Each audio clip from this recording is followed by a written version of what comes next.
applause for helping. It's the last day. Did you guys have a good time? Yeah. Oh, yeah. I was so exhausted because I was here from yesterday from 7 a.m. Same here. to like 11 p.m. Some of us were up at 4. Nice. Yeah, I'm flying out in a few hours. Oh. I'm actually going to go to the airport to work. I was like, just let me go there and then I'll just have to work. I won't have anything else to do. My name is Marchi, again, that's how you say it. And I'm a voice actor, ADR writer, and sometimes director for Funimation, who, of course, does anime, which plays lots of guys that we already imagine. That's me. So I have done, and this will be repetitive for most of you, actually. You guys haven't been yet, have you, to one of my funerals? No. I have supporters that like to come to all of them. And you, of course. I've been in, let's see, which plays Sergeant Frog, Shin-Chan, Black Cat, First Angel, Lost Rider, Soul Leader. Soul Leader. Which was awesome. We watched it Yay, we last watched it last night. Oh, that was awesome. And it was perfect. It was perfect and great. Thank you. That's a fun character. She's just a little bit low. There's we have a commentary in there. I don't know if I'm supposed to say that, but there's a commentary that we did, and I think we talked about what our common notes were, and mine was usually lower, a little bit lower. But then after the commentary, he was like, "You're a little low. You need to go a little higher." And I was like, "Really? All right, lower." She's a little further down here. Yeah. Sarcastic. Yeah, but so I've been in a lot of shows. I think over 75 at this point, from bit parts to larger roles and stuff like that. Striped Witches, that's a new one. I'm in that. I'm Shirley the Sassy Redhead in that. Ren, I don't know how to say the other half of it. I'm in that as well. I'm trying to think of anything else that I'm missing. Negama. I wrote, directed the second season of Negama, and I'm in that. Wrote a lot of Sergeant Frog. Directed the first part of it. I'm in that. Spice and Wolf, I wrote the entire adaptation, directed it, the first part of it, and I'm in it.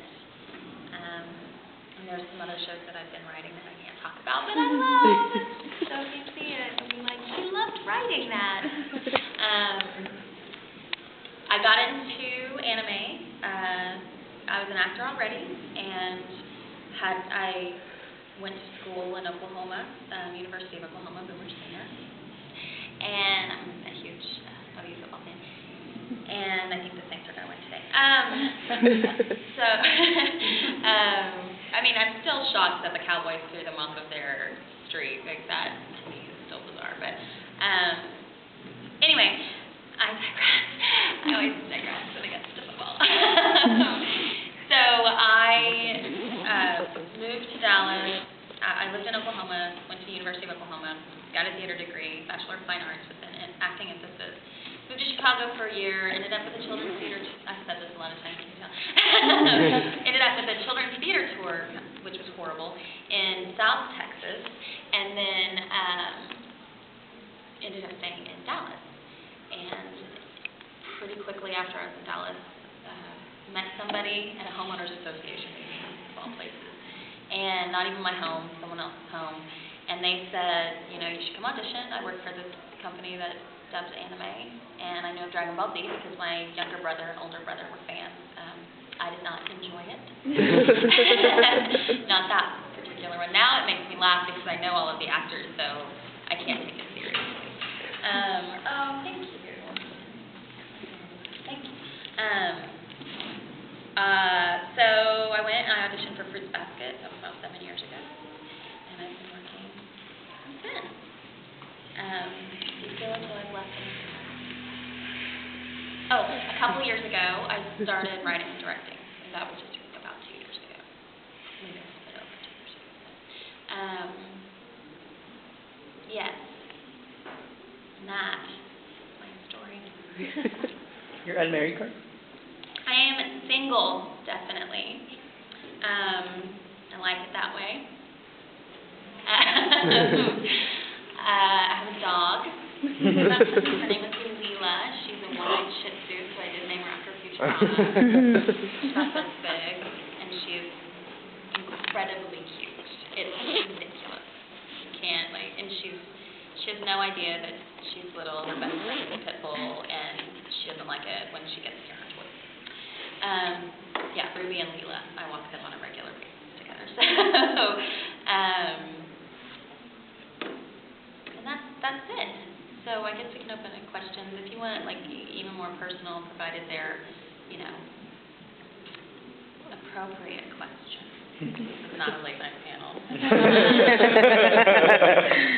free to ask, and if I think of anything else that I think you might, which this is bizarre to me. I don't understand why you care anyway. It's weird, but if there's anything that pops in my head, I'll just go on a tangent because that's what I do, and then I'll probably forget what I was talking about, so I might have to ask you if I answered your question because I'll forget what I'm doing. Okay. Yes, I like your hair. It's very cute. Thank you. Do you have a favorite character that you voice acted? It's really hard for me to do that because I love them all, and the ones that you develop a relationship when you're working on a show for like a year or 6 months or something like that because you get to know those characters and you really like them. Witchblade, of course, was fun, and then, of course, Miss Polly and Shin Chan.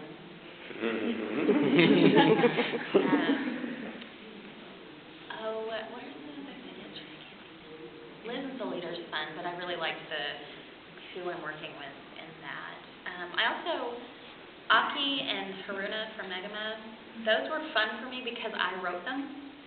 So normally what I write for myself is hilarious. So it's very easy to love those characters because I write the line and then I look forward to doing the line and then I get to do the line and then I get to hear the line that I loved writing for myself. It's a little bad, but yeah, I love those characters. You said who you're working with, but dubbing is usually just director and voice actor. Is there a different system that you're set up with the other voice actors? No. If I'm lucky enough to record after those actors, which in Soul Eater for some reason I ended up coming in a lot after. Most of my scenes are with Todd Havercorn and Jeremy Lee. Todd's like Beth the Kid, and Jeremy is Patty, my sister. But they're just really good. Todd's Kara Rowe, he's amazing. He's like a fucking Kara Rowe. Just being able to hear them and react to them was fun for me. Because I have a tendency to be the first person. So I guess maybe just being able to get in there and hear them. The way that it works, for those of you who don't know, is I go in and I record by myself, and we just take turns. So I'll record 3 or 4 episodes in a row. Or if it's smaller, it's all hourly. So it's depending upon who got called in first, is who has to listen to themselves. You don't have anything to bounce off of. But I was lucky with Soul Eater that I got to bounce off some people. With Witchblade, it was mostly just me at the beginning. But it's always fun, too, to do some, like if you get in at the beginning, you can sometimes pull pranks on people. I did that in Tower of Draga, do you guys know? Yeah, I did that to Kent Williams a lot. If I would record before him, his character would say something, and I would just be like, "Oh, Kent Williams!" So he would hear that, and I would always hear stories about how it's like, it's like practical jokes on each other. Blast Rider.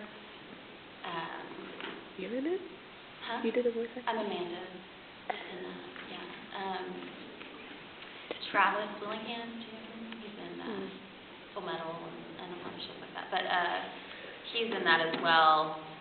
One time, he left a little fart on the floor. Not literally. I got him back. I can't repeat it, but it was really good. It threw up really. It was really. So those are fun too. That you get to hear about later what the reaction was. How many times do you usually have to record something before it's okay?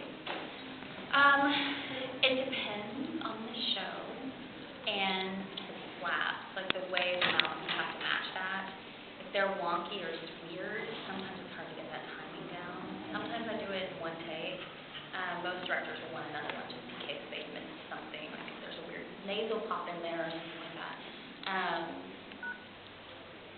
But it can get up to a ridiculous amount of time. My biggest issue, I would say, is that I sometimes talk too fast, so I get over myself and trip up on the words. So it's just, I'm going to talk about this now. I totally messed that up. I've got to do it again. And then talk, oh, I missed it again. So something, a lot. Normally, I guess the average is 4 or 5, I think. But some people can just go and go and go. A lot of people, will do several lines in a row if we're used to it. That takes a while to get up there. Some people can do page after page. I can't follow it. I don't have that kind of attention. But just read the script and keep going and keep going and keep going. I, as a director, didn't need to do that because I needed to stop and just segment everything and really process it. I'm kind of a planner, though.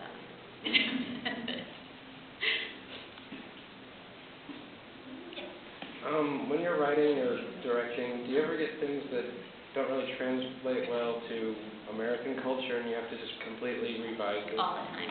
I've written a lot of comedies, and it happens more often in comedies because someone was saying yesterday about puns. There's a lot of puns, and they don't translate at all. And sometimes if they do, they're not funny. They're not funny to an American audience. So yeah, it's I was. Do you guys watch Sergeant Cross? Yeah. Yeah. In Engelmont is a good character example for that. She, in the Japanese, would repeat herself.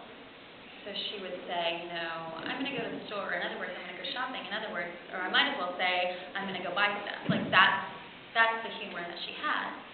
I'm sure in the Japanese, for a Japanese audience, that's hilarious. American audience is like, I don't get it. It's not as funny. So to give her a quirk that didn't make any sense but was still funny, so it's kind of, you want to go along the same lines of that comedy. I decided that it would be fun if she spoke in broken English. So sometimes she breaks into random Spanish words for no reason. So that was my direction to go with her. And also I knew Carrie Savage. You guys know her at all? She sounds like this a lot. That's just her voice, and that's how she sounds. And I thought this voice going adios mio was hilarious. Did she make the voice of war? Huh? Did she make the voice of war? I don't think so. Okay. I don't think she's around Funimation. I don't think she's been around a while, but not Funimation. She was in LA for a while. She is a little creature in Tsubasa, I think, or Holland or something like that, and she's yes.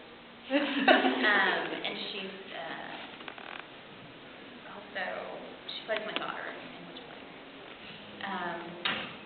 But she's got her own. She's great. She's a great actress. So great voice, amazing.